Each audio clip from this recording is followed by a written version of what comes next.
están aquí, que es hablar un poco de psicología. Así que, si me lo permiten, quisiera empezar diciéndoles que bueno, nuestro quehacer es un poco acerca de la psicología. En el foro les he dejado una pequeña introducción y si nos pueden comentar su experiencia con psicología, pues sería bueno, o las expectativas que tiene de aprender de esa carrera. Yo les voy a contar un poco acerca de la introducción, porque de eso se trata esa primera unidad. Esto de la psicología como tal, para empezar vamos a compartir nuestra agenda, una pequeña introducción, la definición como tal, un poco de historia, las áreas de la psicología y la educación.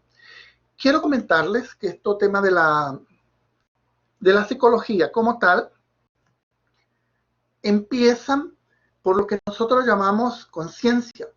La psicología no nace desde que Freud siempre es uno de los considerados padres de la psicología, pero la psicología, al igual que muchas otras profesiones, nacen allá, cuando un filósofo, cuando una persona empieza a preguntarse, ¿quién soy yo? ¿Para qué existo? ¿Por qué existo? Y cuando empieza a plantearse mi ser como una totalidad y en relación a los demás, empieza a surgir ese tema de la psicología. Por supuesto que se empieza a consolidar a través de algunos autores que ya lo vamos a ir viendo. Al inicio nosotros como psicólogos estudiábamos, nosotros llamábamos la conciencia. Entonces este es como el inicio, o al principio fue el alma. La psicología era estudio del alma. Después vino este tema de la conciencia. Algo que tienen que saber es que conciencia en psicología hace referencia a la psiquis. No es la conciencia moral a la que popularmente nosotros hacemos referencia. Ojo con esto, porque de repente hay gente que habla sobre el tema de conciencia cuando me mandan trabajos y yo no sé si me está hablando de la conciencia moral a la que popularmente hacemos referencia o está hablando de la conciencia como psiquis. Y entonces de repente las relaciones que establece a partir de este concepto no me quedan como muy claro y me es difícil validar el tema de la respuesta. Entonces, para que establezcamos esto, entonces la psicología empezó a estudiar esto de la conciencia. Estudiar esto de la conciencia, toda ciencia que se preste de ser ciencia, tiene que cumplir los requisitos para ser una ciencia. Es decir, en primer lugar, es el tema de estar sujeto a un método científico, donde se pueda comprobar. La psicología es, creo yo, que una de las ciencias más complejas como tal, porque estudiar la conciencia del ser humano es de las cosas más complicadas que nosotros podemos tener. Es decir, yo puedo de alguna forma hacer estudios en física, química, y las variables las puedo controlar y casi las veo de inmediato.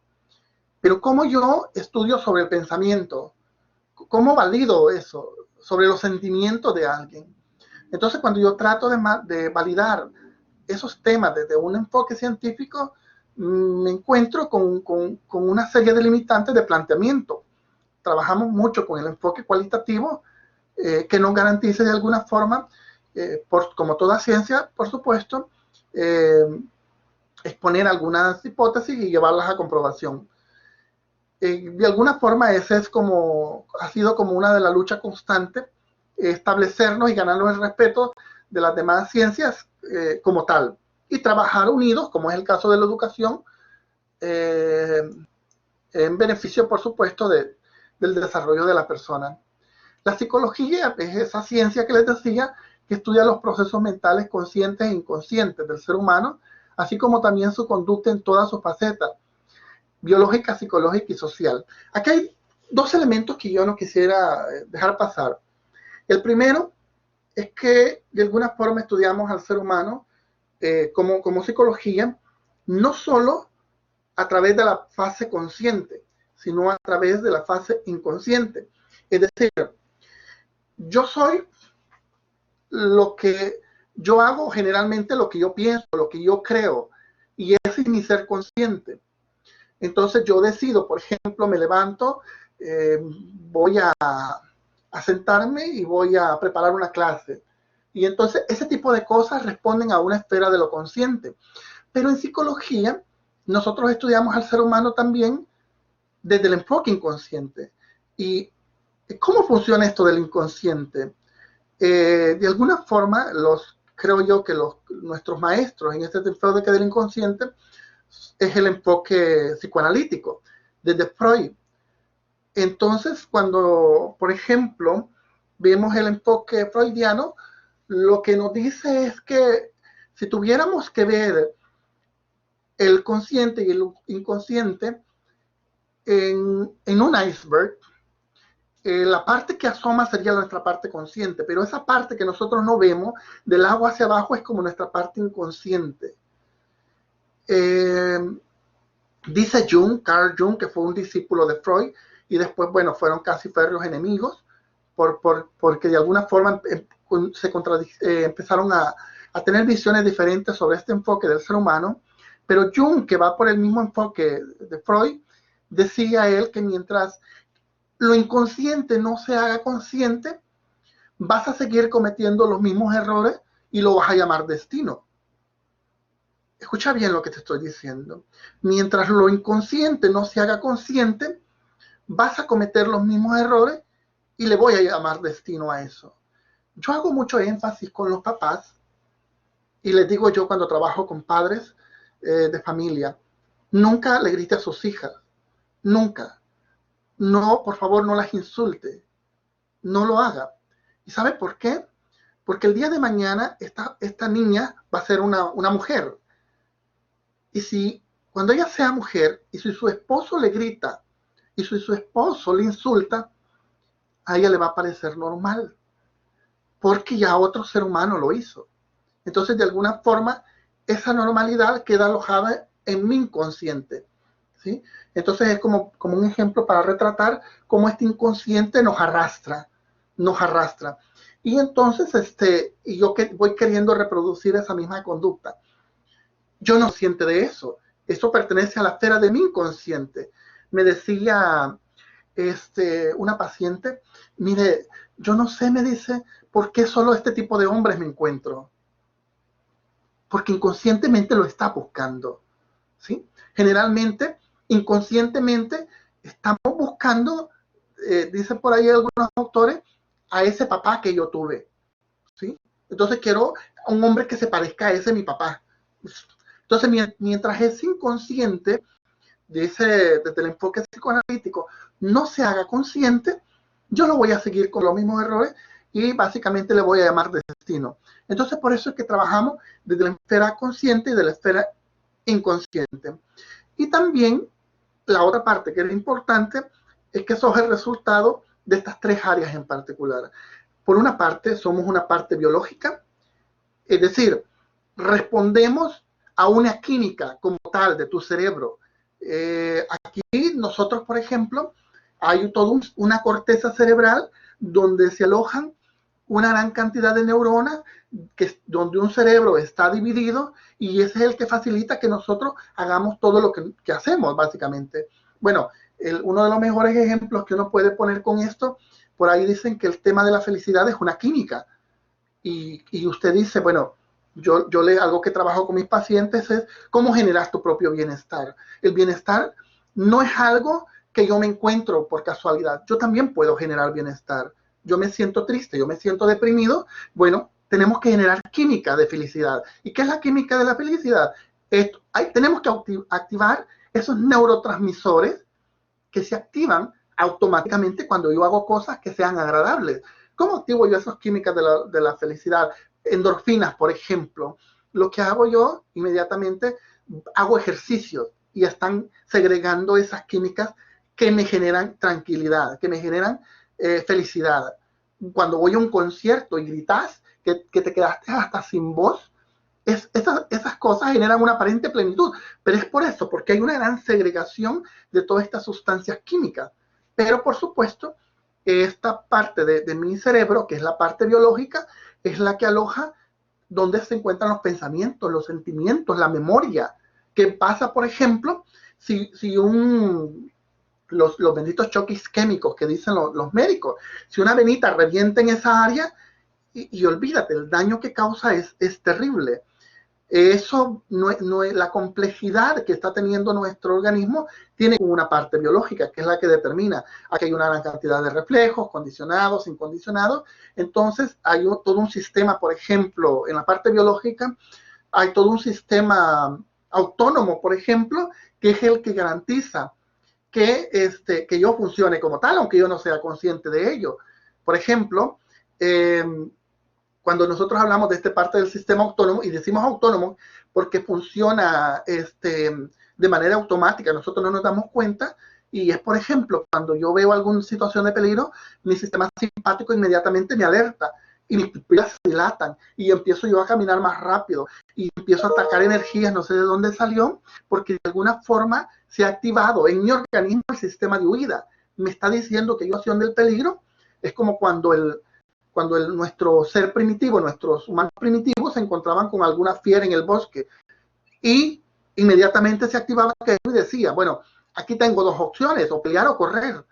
Y si podías correr, porque sabías que no ibas a ganar, tu instinto te decía que no ibas a ganar la batalla, entonces ese sistema se activa. Pero cuando ya pasa, yo ya llegué, estoy en la casa, estoy fuera del peligro, y yo, toda esa sensación de taquicardia que tengo, todo ese impulso, todo lo sudoroso que vengo, inmediatamente entra en función el sistema parasimpático y me dice, relájate, cálmate, el peligro ya pasó, estás seguro. Por eso, de alguna forma, hay una autora que a mí me gusta mucho, una conferencista en TED, ella dice, imagínate tú, cuando nosotros estamos en una situación de estrés, el estrés puede ser bueno porque el estrés nos ayuda a mantenernos activos. El problema es que hay un estrés negativo que cuando generas demasiado estrés se genera una sustancia negativa que se llama cortisol. Cuando esa sustancia se genera, el cortisol tiene daños terribles en tu organismo. Pero dice ella, imagínate tú cuando una cosa es que yo estoy expuesto a este tema de estrés, por ejemplo, de vez en cuando, ¿no? Y de repente se llegó el final de mes y todavía no he entregado los reportes y todo eso. Entonces generamos como una especie de dificultades y problemas. Hasta ahí, todo está como bien, pero el problema es, dice ella, cuando ella hace un estudio con niños, por ejemplo, y ella se va a estudiar a los niños que han sufrido mucha violencia cuando fueron niños, estuvieron expuestos a demasiada violencia, y niños que actualmente tienen problemas con la ley. Y entonces dice ella, imagínate este muchacho que no era una situación de que tenga un estrés de vez en cuando, no es una pelea que tuvo mamá con papá y eso, sino que todas las noches este niño estaba expuesto a que mi papá llegara a bolo y que llegara golpeando la casa, que llegara golpeando la puerta, que llegara insultando a mi mamá. Entonces, este niño se ve obligado desde niño a vivir en un estado de alerta constante, constante y constante. Imagínate cómo pasa este niño el tiempo. Al final de cuentas, lo que todo este cortisol y toda esta hormona, toda esa negatividad con la que vive, al final le pasa factura. Los psicólogos freudianos fueron uno de los que nos heredaron, creo yo, mejor que nadie, ese enfoque precisamente de la niñez, cómo la niñez te marca. Una niñez mal vivida de alguna forma te va a marcar. Si tú no haces un proceso psicológico por esos traumas de la niñez, todo eso no creas que quedó superado, no creas que es como una caja de Pandora que la cerras y ahí queda todo. Tienes que hacer un proceso, y si no haces un proceso, eso pertenece a tu esfera del inconsciente. Tarde o temprano eso va a emerger. Eso por mencionar un poco el tema biológico. También somos una parte psicológica, es decir, las funciones psíquicas primordiales nuestras como tal son el tema de las sensaciones, las percepciones, todo lo que tiene que ver con atención, todo lo que tiene que ver con pensamiento, con lenguaje, con memoria. Todo eso somos nosotros también. No solo somos la parte biológica, sino que somos también esa parte psicológica. Y por supuesto, somos un ser social. Creo que más le debemos este enfoque de social, por lo menos como educadores, es Vygotsky. Porque Vygotsky nos vino a plantear, mira, porque de alguna forma Piaget nos vino a decir, mira, está bien que somos hijos de un contexto evolutivo que nos permite hacernos humanos, pero Vygotsky nos viene a decir, si vos vos perteneces a un entorno social, tú como ser humano no naciste de los hongos como los hongos en las montañas. Sos hijo de una circunstancia, de una época, de un momento histórico el que te tocó vivir. O sea, nosotros somos el resultado de todo eso. Si usted quiere entender un ser humano, pues pregúntele. O sea, es decir, queremos entender por qué se comporta así, por qué opina de la forma en que lo hace, y entonces empezamos a conocerlo. Y no, lo que pasa es que mis papás, pues imagínate tú la diferencia, ¿no? Mis papás fueron ateos, o de repente te dice el otro, pues mira, mis papás pertenecen a esas iglesias en que son como muy radicales, ¿no? Por el pensamiento y todo eso. O de repente, si yo te digo, este enfoque de, no, yo viví en la ciudad, o no, yo soy del área rural. Los enfoques son un tanto distintos. Por eso, porque nosotros somos precisamente hijos de una circunstancia. Ortega y Gasset nos lo decía. Yo soy yo y mi circunstancia, dice Ortega y Gasset. Esa circunstancia que me tocó vivir, ¿sí? Nosotros, como tal, justo yo hablaba con un amigo hace poco, vamos a hacer como el producto también, después de esto vamos a hacer producto también de esta pandemia. No sé cuántas paranoias, cuántas fobias, cuántas compulsiones se van a desatar después de esto, pero vamos a hacer el resultado de todo esto, ¿sí? Entonces somos hijos de una circunstancia social. Entonces yo soy, desde este enfoque, como decíamos, no solo soy el resultado de una biología que está en mi cuerpo, también de una psicología, de procesos psíquicos que se generan como tal, y por supuesto respondo a un contexto social al que estoy suscrito como tal. Bueno, vamos a hacer así brevemente un enfoque rapidito sobre el tema de la historia. El primer autor que vamos a referenciar es Pavlov, y este señor es un psicólogo que creo yo que es el que dio origen de los no estadounidenses a este tema del conductismo, porque los primeros enfoques experimentales como tal se los debemos a él. Y entonces dice él que es el estudio del funcionamiento del sistema nervioso.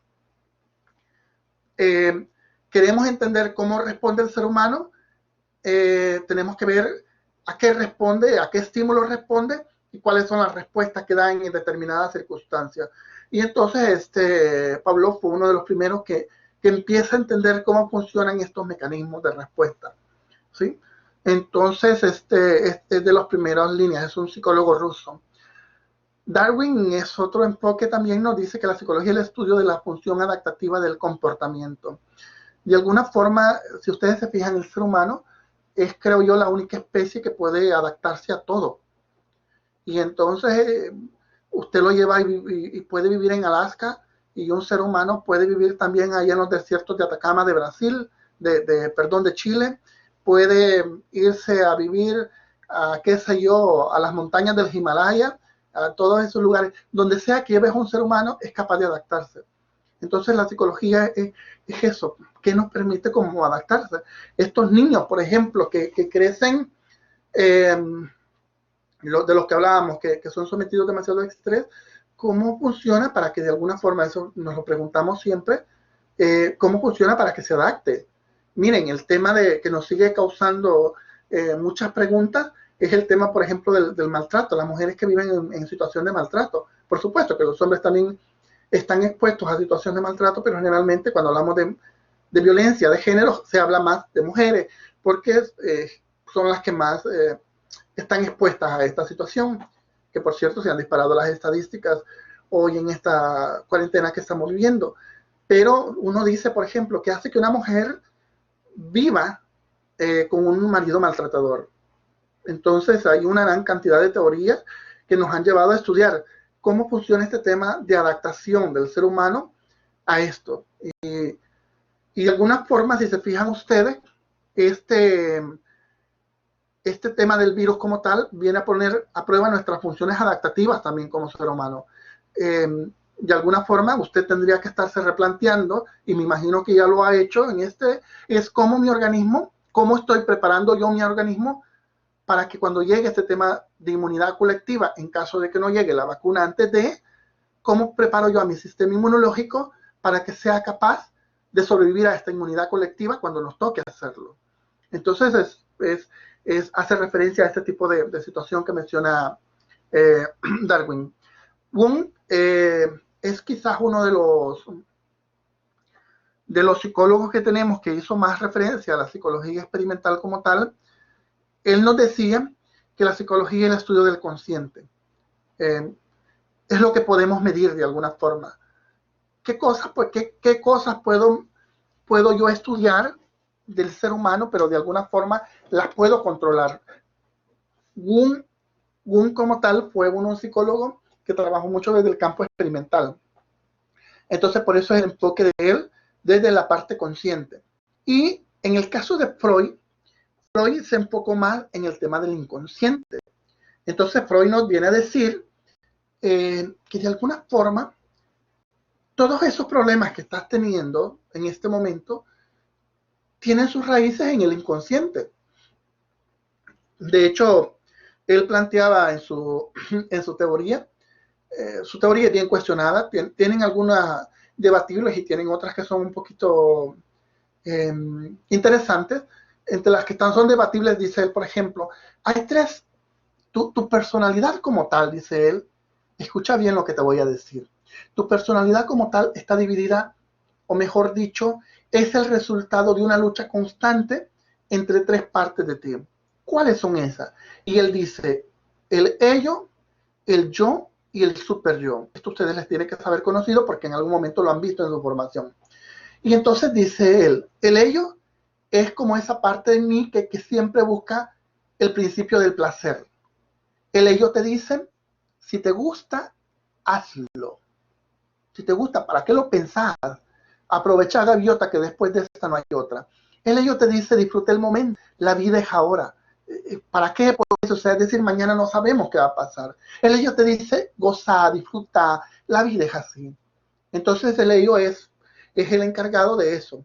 Pero aquí hay un tema del super yo. Y el super yo es esa parte tuya, dice Freud, que ha internalizado todas las normas sociales a las que estás expuesto.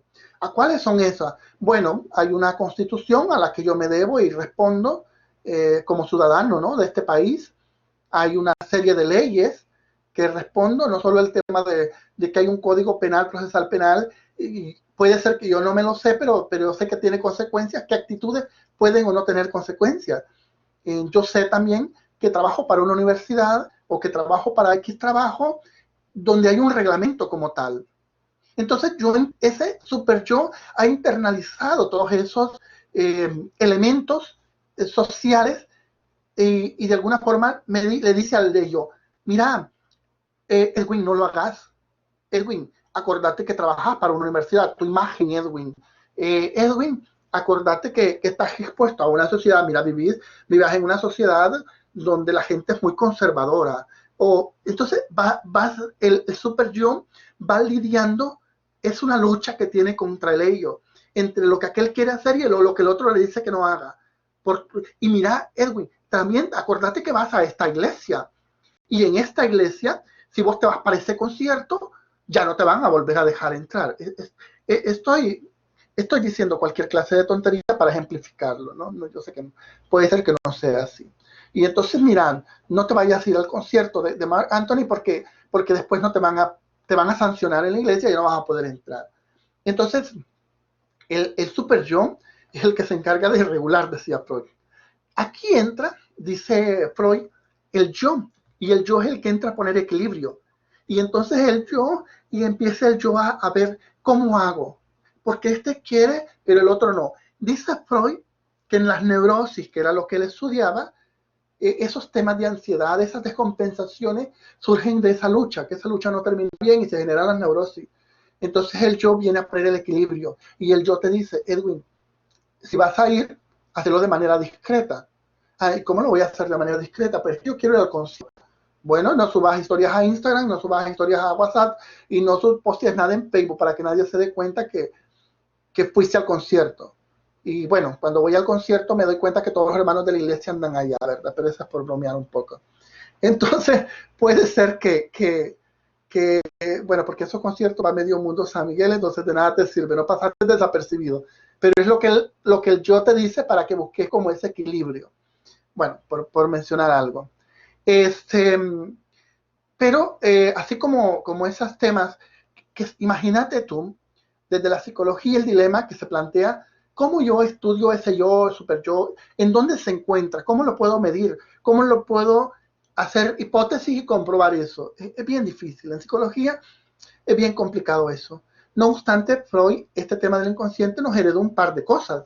Y nos heredó, por ejemplo, también un tema de Freud, nos dice que nosotros como seres humanos, que son partes inconscientes, tenemos mecanismos de defensa.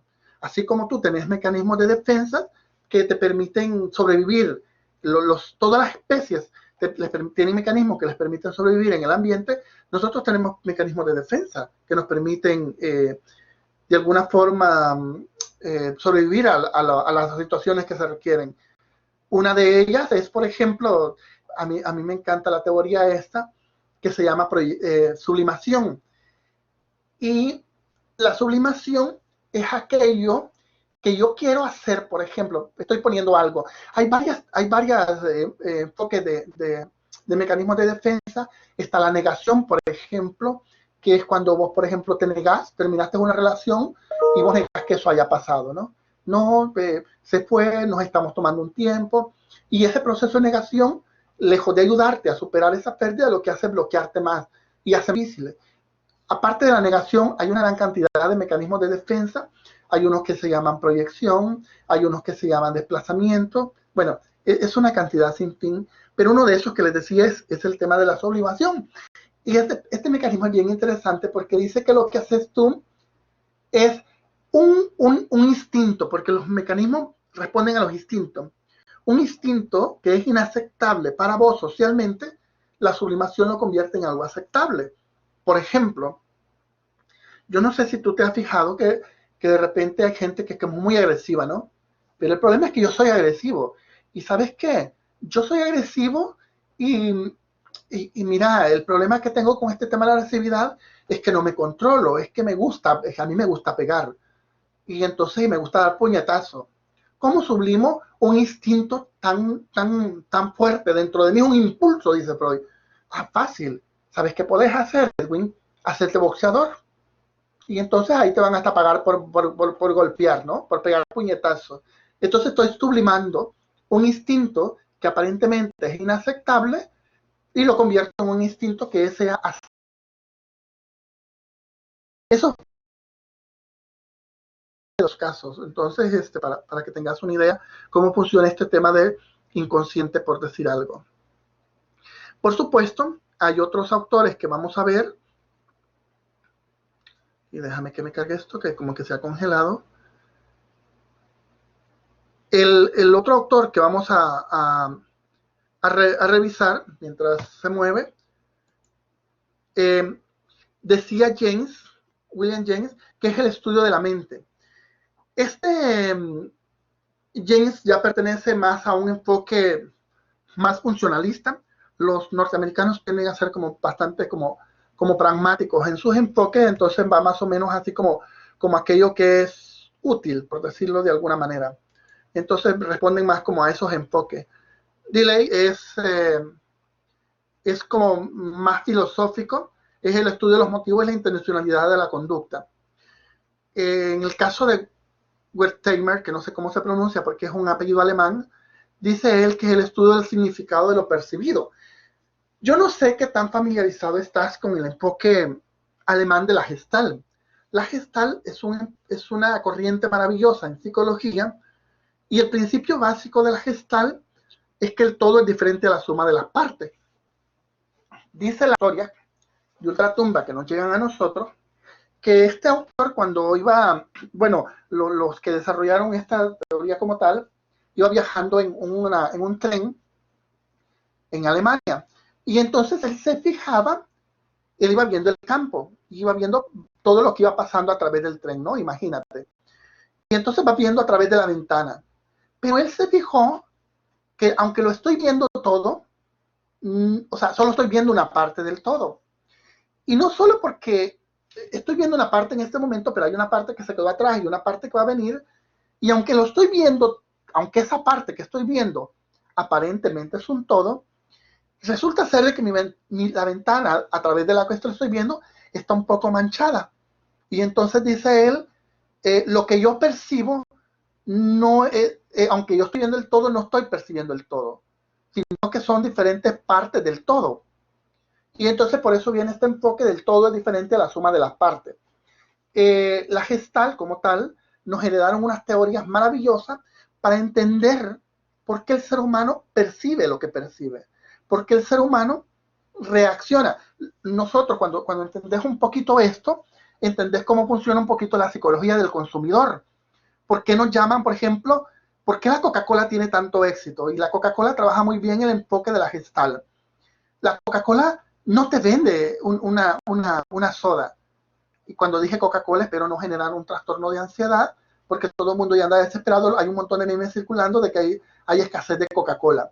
Pero si tú te fijas, la Coca-Cola no te vende una bebida, no te vende una bebida carbonatada, o no te vende veneno, como dicen para ahí, para destruir los huesos o el hígado, todo eso. ¿Qué te vende la Coca-Cola? La Coca-Cola te vende felicidad, te vende pasión, ¿sí? La Coca-Cola te vende alegría, te vende amistad. Entonces, cuando vos ves el tema de los anuncios de Coca-Cola, es que lo asocias con todo eso. O sea, destapa la felicidad. Y entonces entendés cómo funciona este tema cuando te metes a estudiar a los gestálticos, entendés un poco cómo funciona el tema de la publicidad, cómo funciona el enfoque del consumidor como tal. ¿Sí? El todo es diferente a la suma de las partes, ¿no? Nos vienen a decir ellos. Y entonces esas partes son una serie de cosas que están asociadas como tal. Luego viene la psicología y el estudio de la persona y su entorno, nos dice Lewin. Lewin tiene que ver con esto de la psicología social, porque Lewin de alguna forma, el enfoque como tal de Lewin es más por el tema social. Ya vamos a ver a qué hace referencia. Bueno, entre las cosas que estudiamos desde la psicología, por una parte está la psicología educativa, que esta se encarga de acompañar a las personas en sus procesos psicoterapéuticos independientemente de su índole. Por eso, quien ejerce la docencia debe conocer los problemas relativos a la educación que se dan en los centros de enseñanza. Asimismo, se enfoca en trabajar con los agentes educativos en las siguientes áreas: estudiantes, padres, madres y por supuesto el tema de los docentes. ¿Por qué es importante el tema de esta combinación de psicología con educación? Porque vos cuando trabajas con estudiantes, te das cuenta que más allá de que vos sepas una cantidad de teoría, que vos tengas los mejores enfoques, que vos tengas, qué sé yo, la mejor formación que podés tener, dice, por ejemplo, un autor, cuando te toques, domine, dice más o menos, domine todas las teorías, dice, y domine todas las técnicas, pero cuando toque otra alma humana, sea simplemente una alma humana, ¿sí? Porque este estudiante como tal es una persona, y no es únicamente un enfoque, así como el conductismo nos enseñó en algún momento, que solo somos personas que responden a los estímulos externos, ambientales, sino que es un ser humano, que piensa, siente, sueña, que tiene inquietudes, que se cansa. Entonces, detrás de ese ser humano hay una gran cantidad de condicionamientos que influyen en él y su conducta, y tengo que considerarlo. El tema de los padres también, ¿no? Bueno, quienes trabajan, yo les voy a dar de antemano una clave. Por ejemplo, en la semana 4, ustedes se van a encontrar con un caso de estudio. Y uno les pregunta a los alumnos, a los estudiantes de esta maestría, mire, ¿qué hubiese hecho usted? Y la gente dice unas cosas muy hermosas. Y dicen, yo voy a mediar. A mediar, dice, entre el alumno y el papá. Y a mí, o sea, de alguna forma me parece muy bonito y muy loable que usted quiera resolver el mundo, pero de alguna forma me parece bastante ingenuo. Cuando usted llegue a ese tipo de temas, pregúntele a docentes que trabajan en el día a día, por supuesto, docentes comprometidos, ¿verdad? No de esos docentes que les es indiferente a los estudiantes, pero que para que tener una visión realista, ¿qué podríamos hacer en este caso? Porque de alguna forma, yo algo que he aprendido trabajando con padres de familia, yo tengo al frente de esta institución en la que estoy ahorita 8 años, ya como responsable. Venía de trabajar en una institución de educación superior a tiempo completo y cuando llego aquí de encargado me vengo a encontrar con una realidad completamente distinta. El padre de familia, cuando tú lo llamas que el estudiante tiene X o Y dificultad, nosotros algo que la experiencia nos ha enseñado es que tenemos que ser como muy sutiles con el padre de familia. Yo no sé si ustedes son padres de familia. Algo que uno le enseña al padre en este proceso, lo primero que le enseña es que vos sos un aliado de él, no sos un enemigo. Y tiene que ver mucho con el enfoque, porque uno en este proceso educativo, nosotros somos aliados de ellos. Nosotros, ¿en qué sentido somos aliados? Que tanto él como nosotros queremos lo mejor para sus hijos. Pero el padre, cuando tú lo llamas y no manejas bien esa conversación, el padre lo primero que piensa es que lo estás atacando. Porque cuando tú le decís que su hijo hizo algo, aquí vienen los mecanismos de defensa de los que hablaba Freud, y él siente que lo estás atacando, que le estás diciendo que él no es buen padre. Y entonces, los padres tienen unas sus manías, no sé si ustedes son padres, pero yo lo veo a cada rato en la institución. Los padres tienen unas manías bastante interesantes sobre, sobre de alguna forma cómo abordarlos. Los padres son bien complicados. No es tan fácil. Abordar padres no es tan fácil. Y los padres son parte de este proceso. Es encantador ver a los padres comprometidos con los procesos de sus hijos. Y es también triste en las instituciones, para los que trabajan en educación media o básica, padres que son indiferentes. Entonces, padres que usted de repente quisiera hacer un poco más por el niño, perdón, pero no podemos hacer nada más por ellos porque necesito una intervención familiar, porque yo como educador tengo mis límites y si el padre no interviene yo no puedo hacer mayor cosa. Más con estos temas de la EPINA y todo eso, es importante considerar todos estos elementos. La psicología educativa considera también el tema del docente. ¿Quién es el docente? ¿Por qué es importante el docente en este proceso? Porque el docente no solo basta, como decía yo, con que domine las teorías, con que domine las técnicas, con que domine los procesos como tal, las tendencias, sino que yo también soy un ser humano. A mí me llama la atención, por ejemplo, en este enfoque, el tema de... Ustedes han escuchado de este enfoque de un hombre que hizo una escultura. No sé si quién se acuerda de esto. Tiene un nombre en particular. Hizo una escultura y dice que los dioses se apiadaron tanto de él. Por cierto, el efecto tiene el nombre de él. ¿Quién me ayuda con que se acuerda de esto? Bueno, diseñó la escultura como tal y dice que los dioses se apiadaron tanto de él que al final de cuentas le convirtieron en realidad la escultura como tal. Y se convirtió en una persona real. Este enfoque ha servido para la psicología para entender cómo funciona esto de la preferencia, que los maestros dicen, mire, yo no tengo preferencia, dice por los alumnos. Por supuesto que hay una serie de influencias, que hay una serie de variables que de alguna forma están interviniendo en tu proceso de enseñanza. Hay este experimento sobre esto. Entonces, de alguna forma es qué variables pueden intervenir. Yo, por ejemplo, no sé, ustedes que son docentes, yo, por ejemplo, lo que hago cuando reviso notas, procuro no ver nombres. Entonces, eso es una de las primeras cosas que hago en pregrado. Cuando trabajo en pregrado trato de no ver nombres, porque de alguna forma nosotros, gente, no estamos exentos de tener como prejuicios sobre situaciones, cosas o lo que sea. Entonces, hay como un efecto de por medio que de alguna forma también nos condiciona. Entonces, eso también es como importante considerar esa variable. Que también tenemos que considerar desde este enfoque la atención a la diversidad. Es decir, el tema, no solo el tema de quién es las teorías, los enfoques como tal, sino también, bueno, el tema estoy trabajando con estudiantes, el tema de las actitudes, el tema de los conceptos, pero también trabajo el tema procedimental. Si ustedes se fijan con esto de Delors, cuando nos plantea este enfoque a partir de la UNESCO, y ya no solo busco yo que el alumno domine conceptos, que domine procesos, sino que también yo busco que el alumno sea, pero en ese ser que también aprenda a convivir con los demás, ¿sí? Y por ahí vinieron también los 7 saberes después. Bueno, ¿qué debe poseer el docente, no? Al tener conocimiento de psicología, autocomprensión, ¿sí? Pensamiento crítico, aplicar el método científico, habilidades para trabajo en equipo y, por supuesto, habilidades para estudio. ¿Qué más tenemos que decir? Algo que es importante en este enfoque es el tema del manejo del estrés.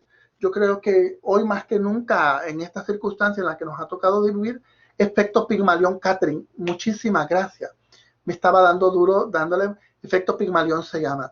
Este efecto Pigmalión, les decía yo que hay una cantidad de estudios. Uno de los estudios que yo recuerdo, le dijeron a una maestra, hicieron un experimento y le dijeron, estos 2 niños que usted tiene acá son los más sobresalientes de la clase.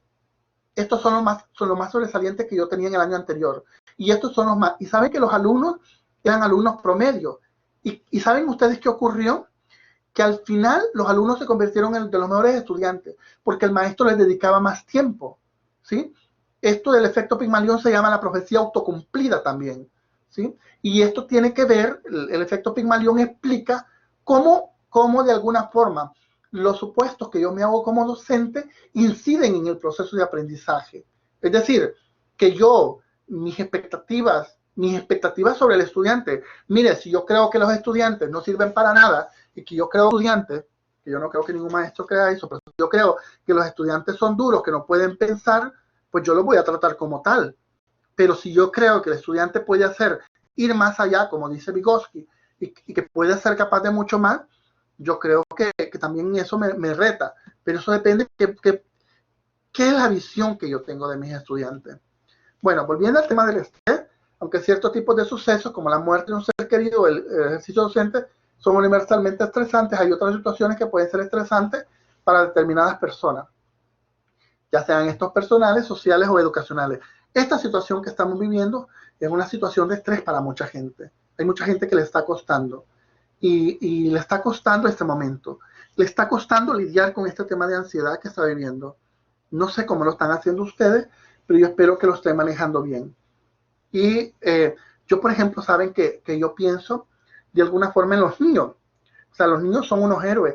Imagínate nosotros como estamos de desesperados, esperando que llegue el día del DUI para ver si por lo menos vas a la tienda o haces algo para distraerte un ratito, ¿no? Imagínate los niños que no han podido salir. Realmente los niños son unos héroes en todo este proceso. Y es bien interesante cómo los mecanismos de resiliencia se están poniendo a prueba. Realmente es de... Bueno, en la psicología laboral vemos la gestión del talento humano. Nosotros tenemos que salir a buscar cuáles son los perfiles más idóneos que tengo que hacer, cuáles son los procesos de selección que voy a hacer cuando voy a seleccionar un personal, qué te voy a aplicar, qué enfoque voy a utilizar, las entrevistas que voy a utilizar, todo eso tiene que ver con los procesos psicológicos en el área del campo de la psicología laboral, cómo voy a hacer la contratación, cómo voy a hacer la inducción de esa persona, cuál es el seguimiento que le voy a dar, y algo muy importante, el clima laboral. En todas las instituciones o lugares de trabajo donde usted está o convive, donde se desempeña, hay un clima laboral. Entonces, ¿cuál es el clima laboral? Yo no sé si ustedes conocían, pero hay instituciones, de repente me dice una maestra, no, mire, me dice, mañana es la graduación. Ajá, y fíjese, no, pero a mí no me invitaron. Y vos te quedas pensando, pero la escuela solo tiene como 6 maestros. Y el tema de la invitación es como para un privilegio, eso te da un indicador de cuál es el clima laboral que manejan ahí. No, pero es que fíjate que nosotros no nos podemos ver. En este momento te has dado cuenta cómo extrañas a tus compañeros, esas buenas relaciones y todo eso responde qué tan querido te sentís, qué tan aceptado, qué tan tomado en cuenta te sentís por tu jefe, cómo sentís que tus valores se toman en cuenta, los aportes, la satisfacción que sentís entre lo que tú haces y el salario que recibís. Todo eso tiene que ver con el clima laboral y es parte del objeto de estudio también desde la psicología.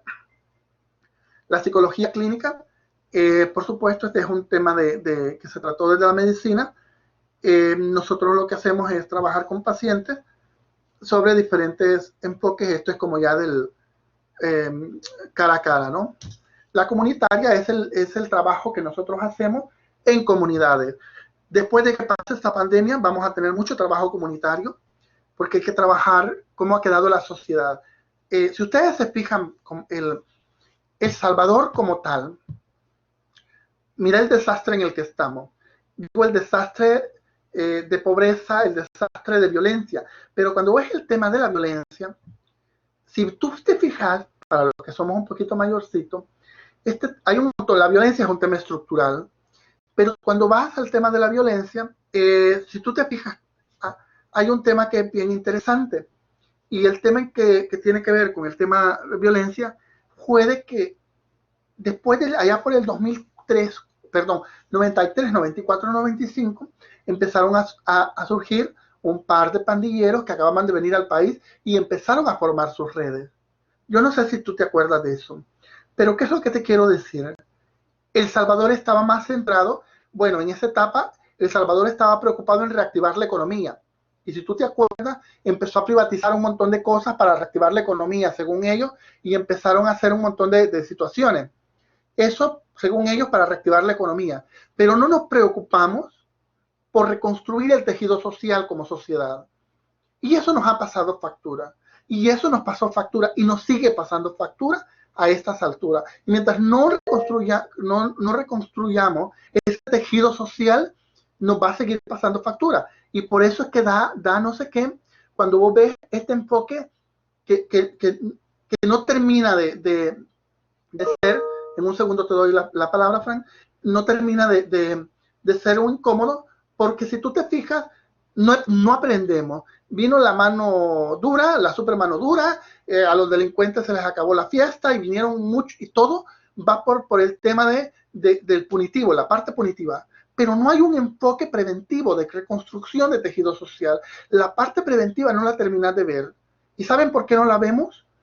No la vemos porque la parte preventiva no tiene un enfoque a corto plazo.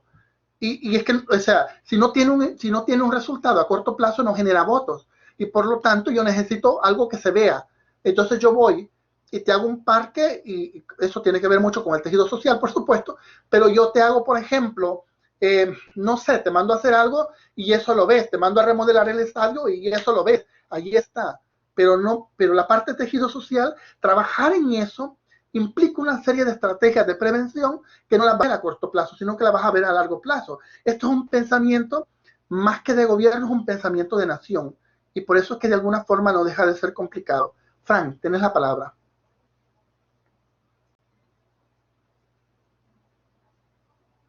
Frank. Frank, ¿estás por ahí? Hola. Frank.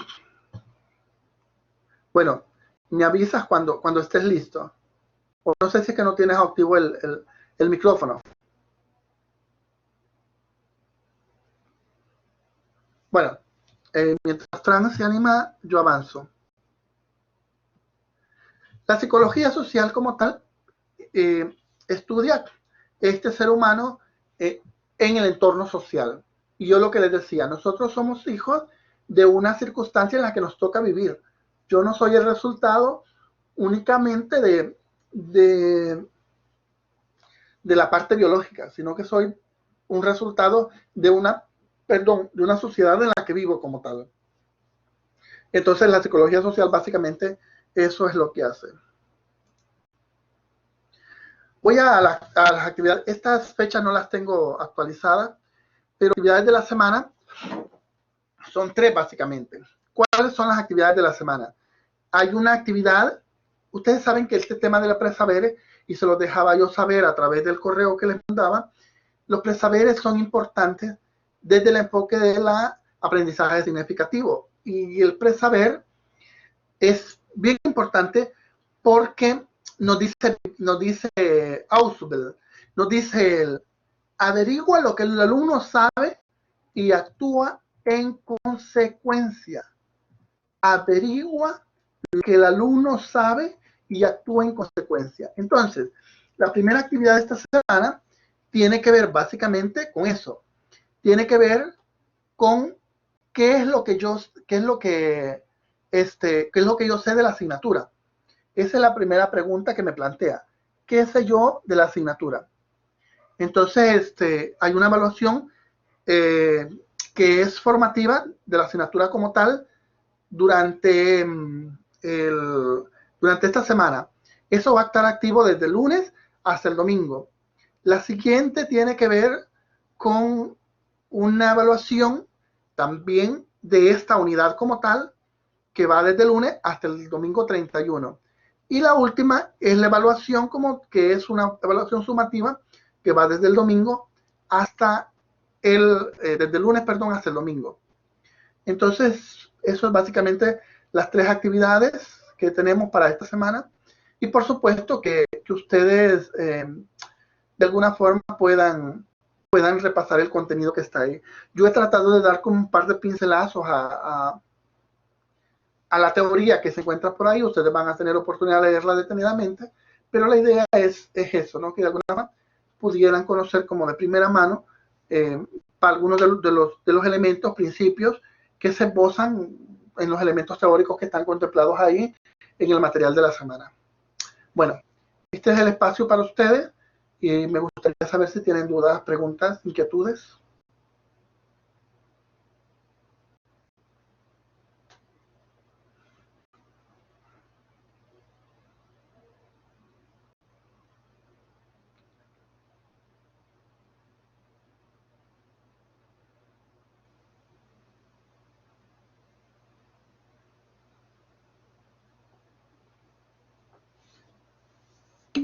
Gracias, Jonathan. Evelyn, muchas gracias.